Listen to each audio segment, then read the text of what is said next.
Hello everyone, welcome back to online lecture series on fluid mechanics and hydraulic machines. Today we are beginning a new topic, that is dimensional and model analysis. So let's begin. So dimensional analysis is method of dimensions, and it is a mathematical technique which is used in research work for design and conducting the model tests. And you might have studied this part in your school level, that is about the fundamental dimensions.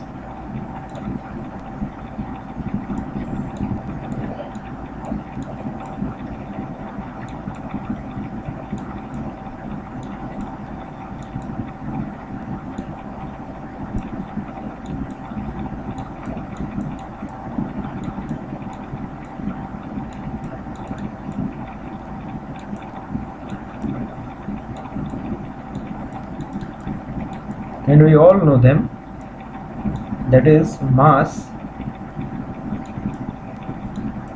means m,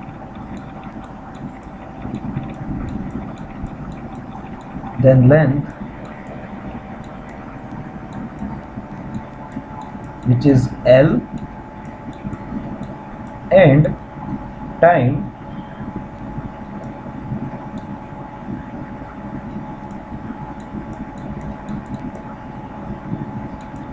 that is capital T. So these are the fundamental dimensions, and now we will be discussing derived dimensions.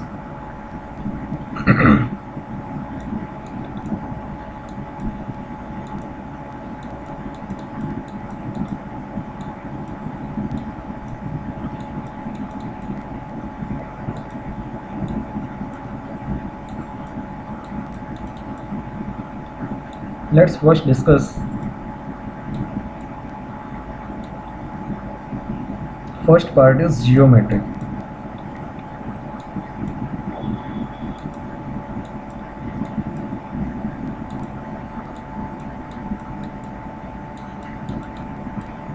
So that is, we know area.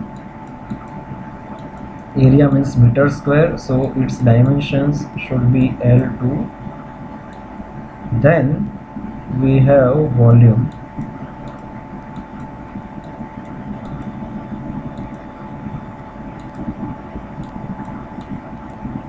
L3, because the volume is in meter cube.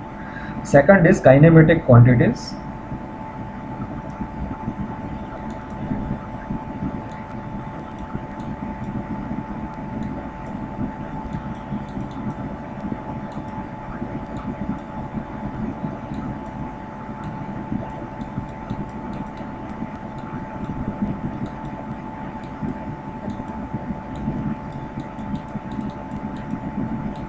So we can write down velocity.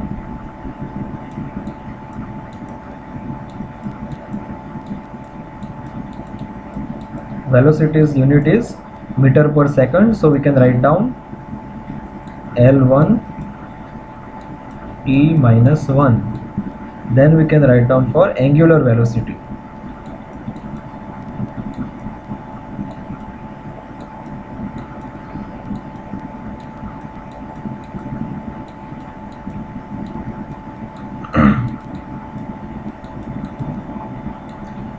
Angular velocity is given in radian per second.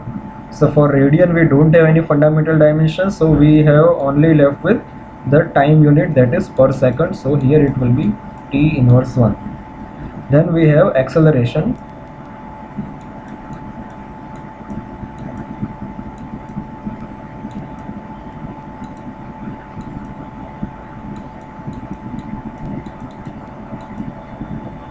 That is meter per second square, so L t minus 2. Then we can write down for angular acceleration.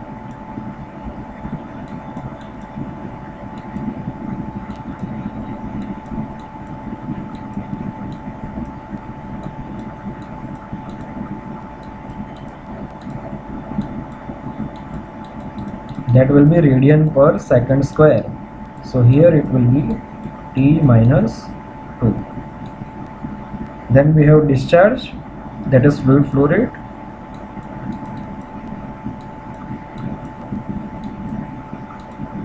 For that we can write down meter cube per second, so it is L3 T minus 1. Then we have acceleration due to gravity. So for acceleration due to gravity also it will be acceleration only, so it will be L1 T minus 2, so I am not repeating it. Now we have kinematic viscosity.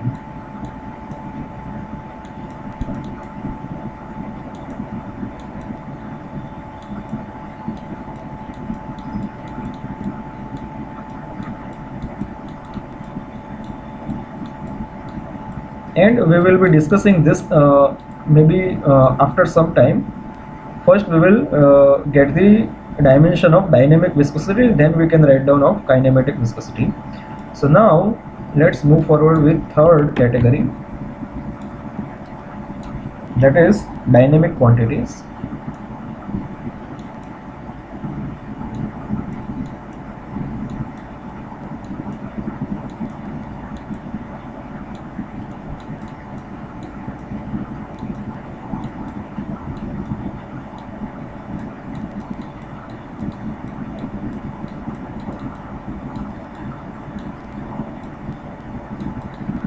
So here we have force.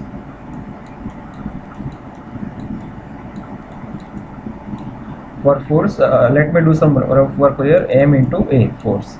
So M1, that is for mass, then L1 and T minus 2. So we can write down here M1 L1 T minus 2. Then the next is weight. See, weight is also a kind of a force, so for weight also the same dimension will apply. Then density.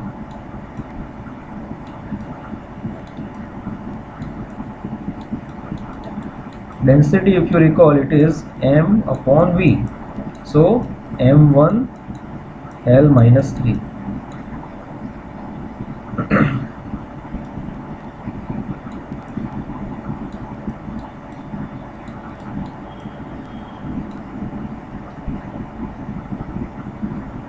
Then we have specific weight.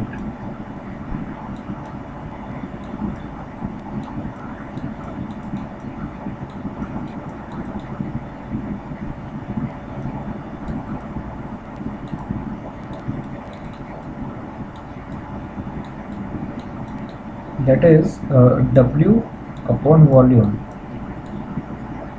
So W is weight. So M1 L1 T minus 2 upon volume is V3. So we will have M1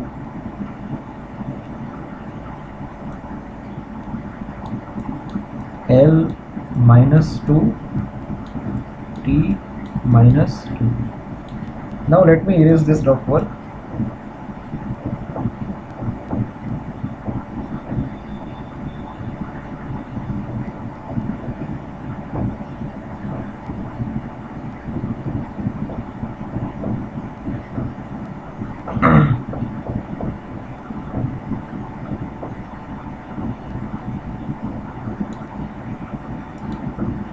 Now we have the dynamic viscosity.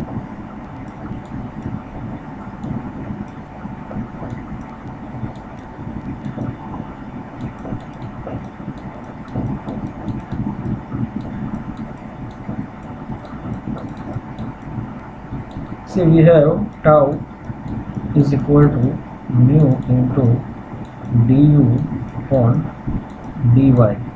So here mu is equal to tau into dy upon du.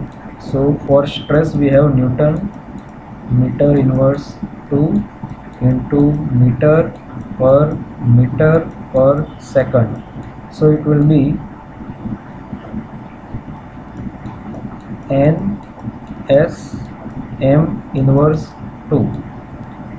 So it will be m1 l1 t minus 2 t1 l minus 2.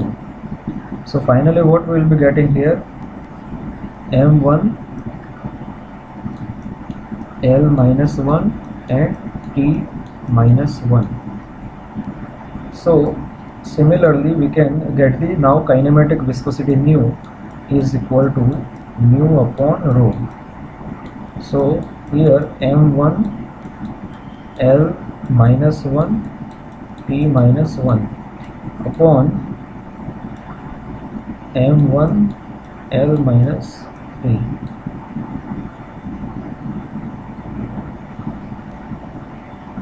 So this will go and we will get L2 t minus 1. This will be L2 t minus 1. Now few I will be writing directly.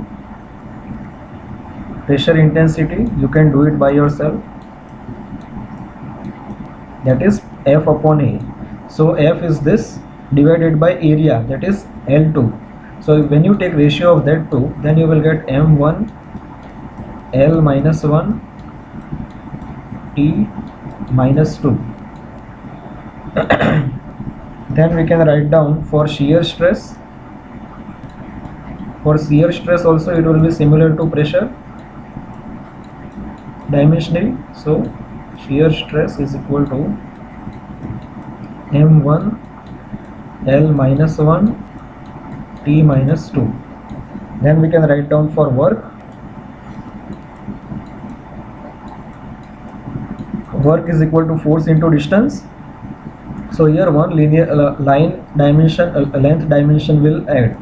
So m1 l2 t minus 2. Then about power. Power is work upon time. So this will be equal to m1 l2 t minus 3. So let me erase this rough work. Okay, that is not required. So let us first copy this work into our main slides.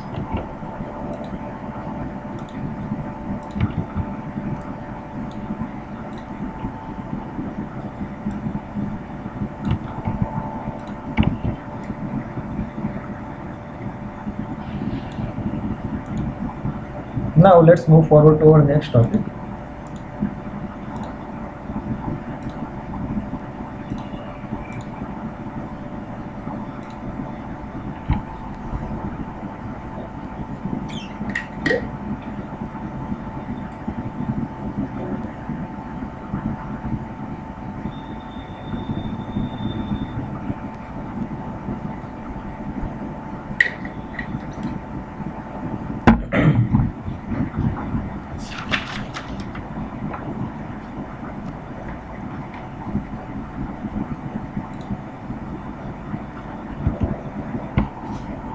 So now the next topic is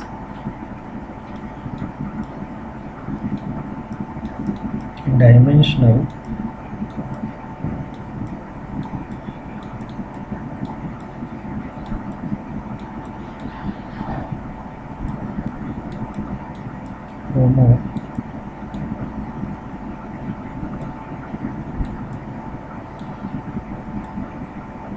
homogeneity.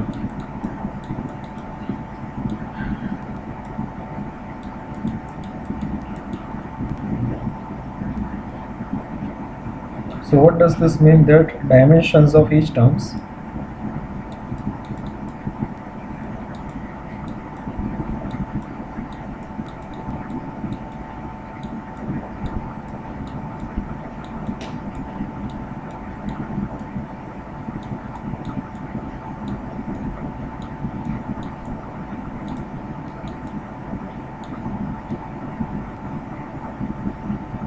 in equation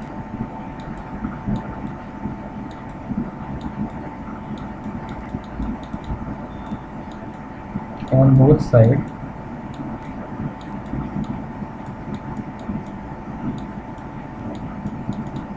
are equal.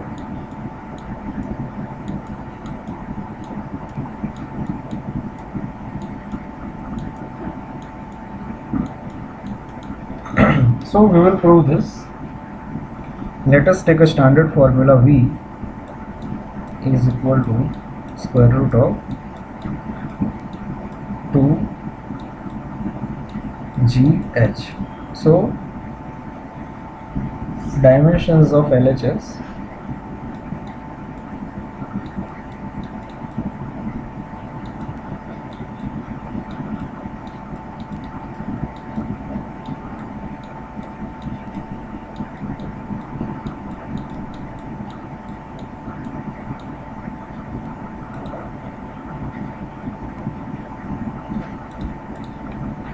is equal to, as we know, velocity means L1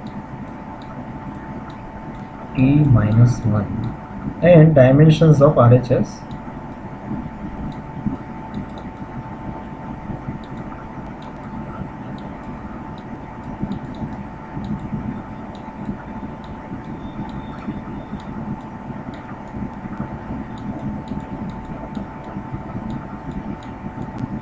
is equal to, here we have square root of 2GH, so here we have square root of 2GH. That means here square root of L1 T minus 2, because G is gravitational acceleration, H is head, so it will be L1. So this will be equal to square root of L2 T minus 2. So finally what we will be getting here, once we come out of square root, it will be L1 T minus 1. So you can see that dimensions of LHS and RHS are same, that is known as dimensional homogeneity, that is dimension of each term in the equation on both sides are equal.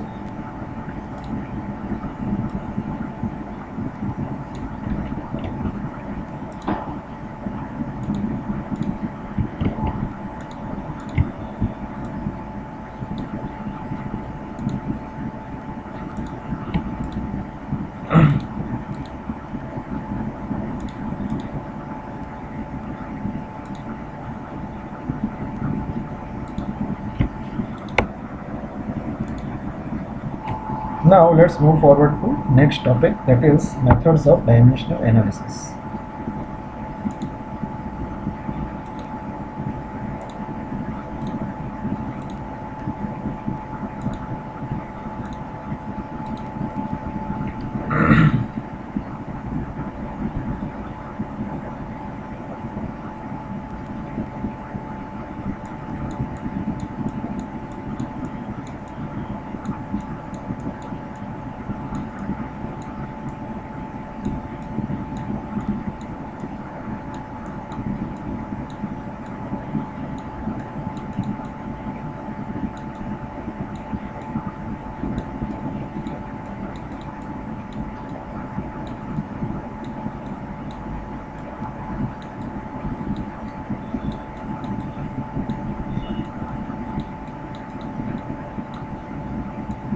So we have two methods.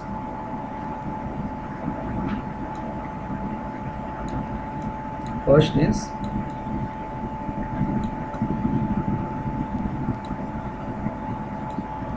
Rayleigh's method.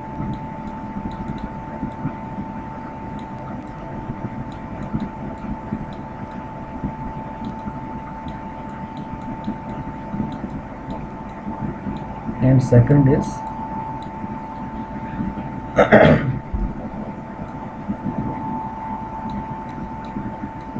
Buckingham's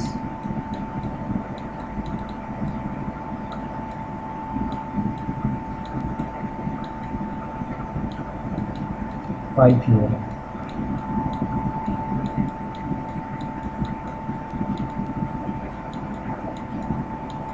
So first, in today's lecture we will be discussing about Rayleigh's method.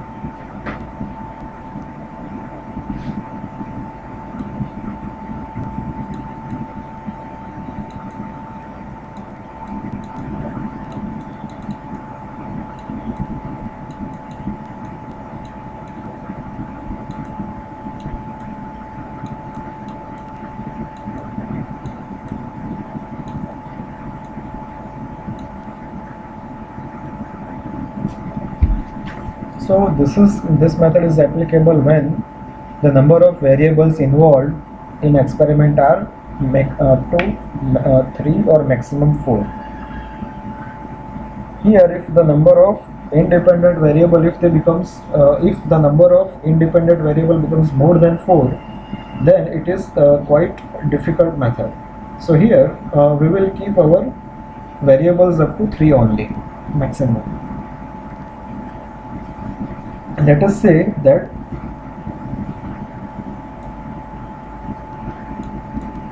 x is dependent variable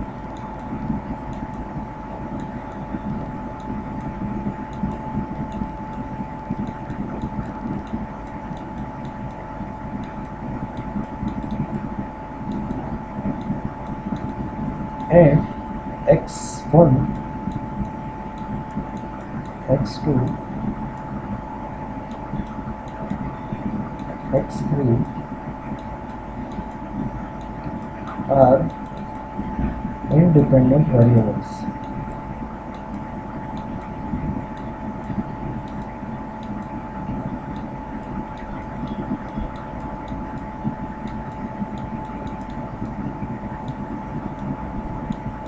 So what can be said based on this? That x is a function of x1, x2, x3.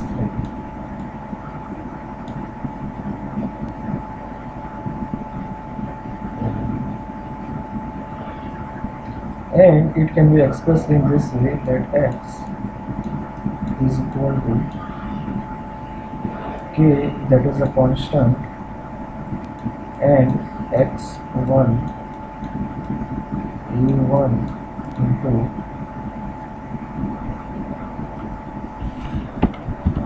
x1 raised to a, x2 raised to b, and x3 raised to c, where k is constant, is equal to constant, and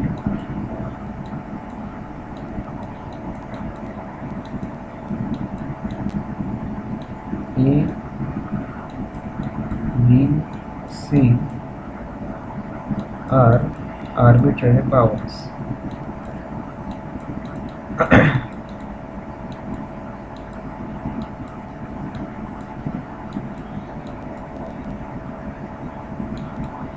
And we will be equating the dimensions of the both the sides to obtain the a, b and c values. Now let's take one small example for this.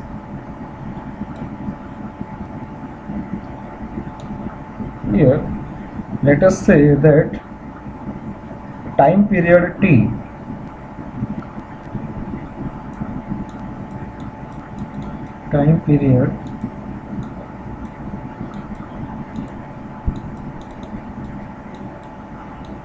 t of a pendulum depends on length of pendulum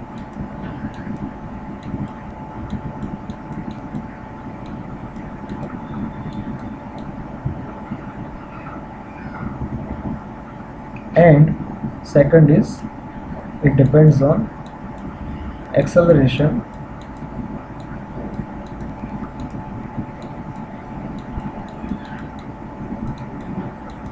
due to gravity.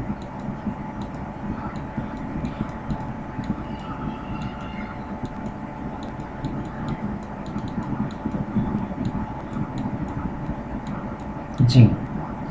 So here we have time period t is a dependent variable and length L and acceleration due to gravity as independent variable in case of pendulum. So here applying this method, that is Rayleigh's method, we can say that t is equal to k into L raised to a g raised to b.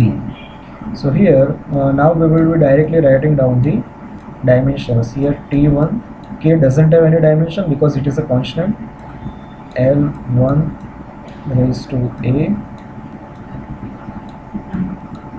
a L1 t minus 2 raised to b t1 is equal to L a plus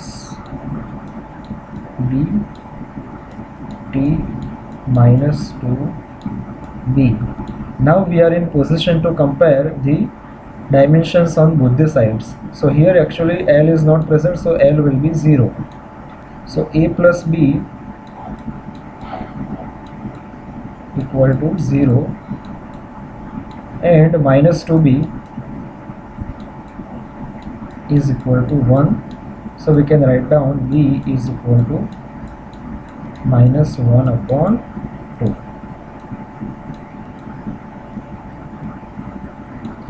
And based on this we can further continue to write down this, that a is equal to minus b. So we can write down a is equal to 1 upon 2.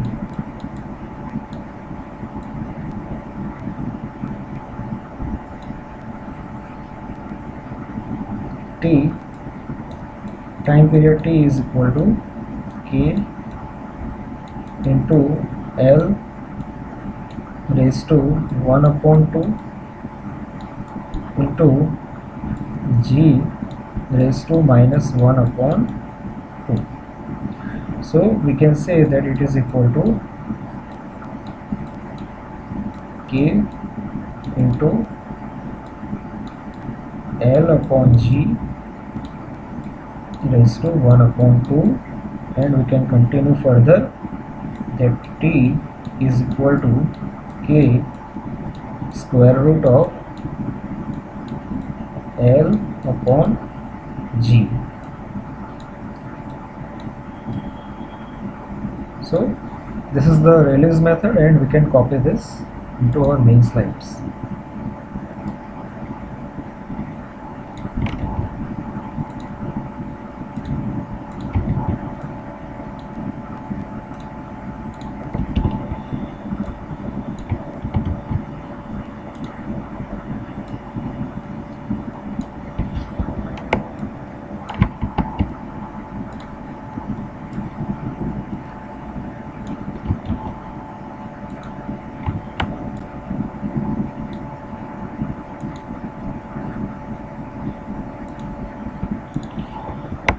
So that is the Rayleigh's method, and as I was telling you that Rayleigh's method is only useful when the number of variables are maximum up to 3 to 4.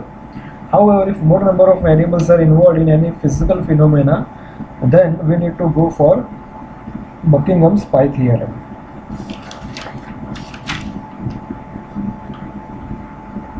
So we will be discussing this Buckingham's pi theorem in our next lecture.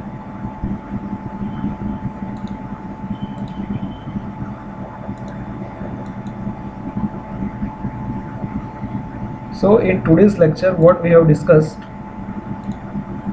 today, we began with the what is dimensional analysis. We discussed about the fundamental dimensions and derived dimensions. The category of derived dimensions are three. First is geometric, second is kinematic, and third is dynamic. Now next we discussed about dimensional homogeneity. Dimensional homogeneity means in an equation the dimensions on both sides of equation are same.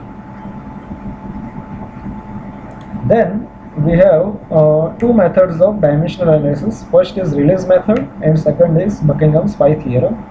Rayleigh's method is helpful when the number of variables are up to 3 to 4 only, and if more number of variables are involved, then we need to go for the Buckingham's pi theorem. We will be discussing that in our next lecture. Thank you for watching this video.